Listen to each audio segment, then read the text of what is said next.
Allez, ce matin, petite installation du manomètre. Là, on est sur mon Heimer. Je l'avais fait déjà sur le C25 d'Angèle là, et c'était vraiment très pratique de pouvoir vérifier la pression parce que à un moment il s'est mis à ramer et du coup c'était la durite qui avait pété et je savais grâce à ça que j'avais une perte de puissance. Donc là, c'est un manomètre que j'ai acheté sur AliExpress, hein, une petite plaque en 3D, vous voyez. Et du coup, l'outillage que j'ai utilisé pour l'instant, c'est la scie sabre. En fait, parce qu'il fallait que je taille ici, là, et là, pour faire rentrer ma scie cloche, pour avoir l'axe, pour pouvoir bien rentrer dedans. Et ensuite, avec la scie cloche, bon, ben ça, il vous faut un jeu de scie cloche. Vous prenez celle qui correspond un petit peu plus à ce diamètre. Et puis, vous y allez doucement. Il faut gratter un petit peu là-haut, là, vous voyez, pour que ça passe. Et normalement, la scie cloche, elle passe pile poil. Vous voyez, elle a gratté un petit peu en bas au début, mais il faut bien essayer d'être dans l'axe. Derrière, il n'y a pas de problème, il n'y a rien qui gêne. Voilà, il n'y a pas de fil qui va poser problème. Et ensuite, il n'y aura plus qu'à relier le 12 volts après contact. Et, et ça vient comme ça. Pas top ça, regardez. Hop, là on le voit bien. Là. Donc en fait, les deux vis du bas, là, elles vont se prendre sur ces parties-là. Une et deux. Et celles du haut, elles viendront, il va falloir en trouver des assez longues pour pouvoir venir le choper là-haut. Mais normalement, sur le mien, les deux du haut, elles sont plus ou moins factices. J'avais mis que celle du bas. Voilà, donc après, maintenant, on va voir comment on fait pour relier tout ça directement avec le petit tuyau qui fournit sur le tirage du turbo pour voir la pression exacte qu'on a. Bon, on se retrouve dans le moteur pour l'installation. Donc, ici, là, vous voyez, il y a un petit passage juste à côté du câble du compteur. Non, câble d'accélérateur, le vert là, qui vient à la pompe. Il y a un petit plastique là qui permet, une fois qu'il est un petit peu percé, de pouvoir faire passer le tuyau directement dans le tableau de bord. Donc moi je l'ai ramené ici, il passe dessous, il revient là et il vient se brancher directement sur ce T qui est déjà existant en fait, puisqu'en fait ce T, c'est ce tuyau là, je ne sais pas si je vais y arriver, qui rejoint la pompe ici là, vous voyez, là cette pompe. Ça c'est la pompe qui permet d'allumer le voyant quand il y a un problème de surpression dans le turbo. C'est pas une sécurité, c'est juste un voyant qui va s'allumer. Mais voilà, ça je vais l'éliminer et en fait je vais m'en servir après plus tard quand je vais installer le système de ventilation, tu sais, l'interrupteur là. Je vais me servir de ces connectiques justement pour avoir un voyant au tableau de bord quand je branche les ventilateurs en manuel. Comme ça je sais quand est-ce qu'il s'allume et quand est-ce qu'il s'éteint. Donc ça je vais l'éliminer, j'en ai plus besoin. Et voilà, donc il faut bien le rentrer dedans. Moi je l'ai chauffé un tout petit peu pour que le plastique se dilate et que ça puisse rentrer facilement sans qu'il se déchire. Voilà, je l'ai fait passer par-dessus. Et il vient là-bas. Et ensuite, vous allez voir, on va aller à l'intérieur. Donc après, il ressort. Alors, je sais pas si on va le voir. Hein. Là, est-ce que j'en le vois là? Où est-ce qu'il ressort? Ah, parce que maintenant, j'ai tiré, quoi. Donc là, il est là, vous voyez? Non, on voit pas. On voit pas. Il est là, derrière, là. Vous voyez, juste au-dessus de la pédale, là. Il est censé ressortir ici, derrière le cache en plastique. Ouais, voilà. Pédale, cache en plastique, il est là, en fait. Et après, je l'ai fait remonter par-dessus. Hop là!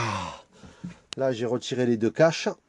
Ok, donc j'ai passé ma main ici, une main dessous, une main dessus pour le récupérer. Je l'ai monté, et voilà.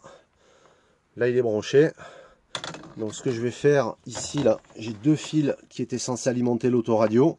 Donc, j'ai plus qu'à brancher ça et ça dessus, et j'aurai mon plus après contact, ce qui fait qu'il va s'allumer.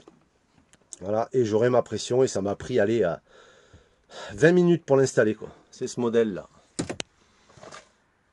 Dino Racing. Voilà, c'est un petit truc sur AliExpress, hein, ça vaut une quinzaine d'euros. Voilà, c'est en 10-15 volts. Voilà, c'est des trucs basiques, hein, mais bon, sur mon autre C25, franchement, ça marchait bien. Et c'est vrai que dans les Cévennes, quand mon turbo avait pété, que j'avais plus de puissance, je savais plus trop d'où ça venait. Je me suis dit, putain, qu'est-ce qui se passe? Et en fait, là, j'étais à 0, entre 0,4 et 0,5.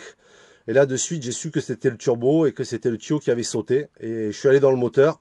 Et c'est vrai que de suite, je l'ai rebranché, je suis remonté à 0,7. Et franchement, c'était cool. Et puis c'est un petit gadget. Moi, j'aime bien avoir des gadgets dans mon véhicule.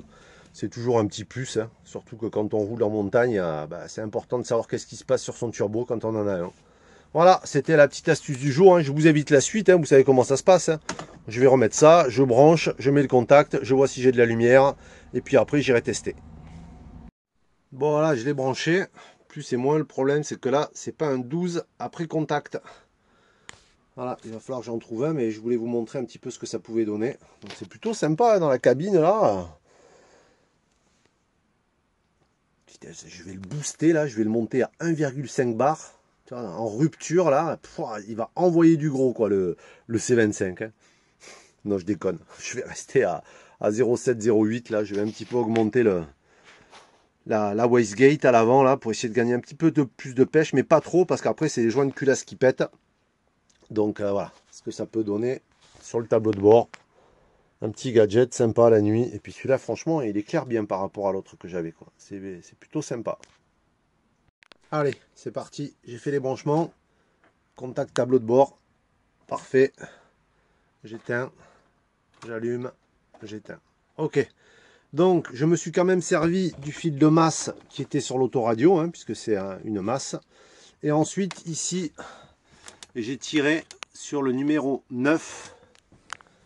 Correspond au voyant du tableau de bord qui est ici, un petit fil avec ce petit gadget. Voilà, ça permet de positionner deux fusibles. Donc le premier fusible du bas, il alimente toujours mon tableau de bord en protection, et le fil du haut qui est là, c'est celui qui va alimenter ce petit fil et qui est lui aussi protégé. Ça c'est vraiment super pratique parce que ça permet d'éviter d'aller bidouiller sur les fils, de couper tout ça, et en plus ça me permet d'avoir une protection sur ce câble, sur ce plus après contact. Donc voilà, il vient ici. Le seul petit truc, c'est qu'on ne voit pas ceux qui sont derrière, c'est-à-dire les veilleuses, les ampoules arrière, les stops, le lave-glace. Mais bon, voilà, quand ça tombe en panne, je le saurai. Ça me fait aussi le 12, la ventilation. Donc ces deux-là, on ne les voit pas. Ça, c'est la ventilation, c'est ce petit bouton ici, là. Mais bon, ça, c'est pas bien grave, hein. Il me suffira de le retirer et de remplacer les fusibles si besoin. D'ailleurs, là, je vois que là, ici, là, c'est le ventilateur. Et ils m'ont mis un 15 ampères. Et ça, c'est vraiment très faible, 15 ampères. Là, pareil, je vais tous les changer. Normalement, à la base, ici, c'est 20, voire 25 ampères qu'il faut pour que ça tienne. Hein. Mais voilà, c'est 20-25 ampères qu'il faut sur les deux ventilos. Donc vérifiez bien vos fusibles. Et puis si vous avez des fusibles un petit peu obsolètes comme ça là, faut les remplacer quoi, parce que c'est très très vieux. Donc prochain objectif, remplacer tous ces fusibles pour avoir les vraies valeurs. Je vais aller voir sur la RTA là exactement qu'est-ce qu'ils préconisent. Mais normalement c'est 25 ampères ici. Hein. Donc celui-là j'imagine aussi, là première montée, si ça chauffe, et si je les mets en manuel, ça tiendra pas quoi. Voilà. Donc là je vais tout refermer proprement et je vous fais le petit truc. Hop, connecté avec le tableau de bord. Trop facile, ça m'a pris une petite demi-heure quoi la pétouille. Je vais mettre deux belles vis là et désormais j'ai mon petit mano d'installer. Allez, merci à tous de me suivre et puis on se retrouve pour de prochains branchements.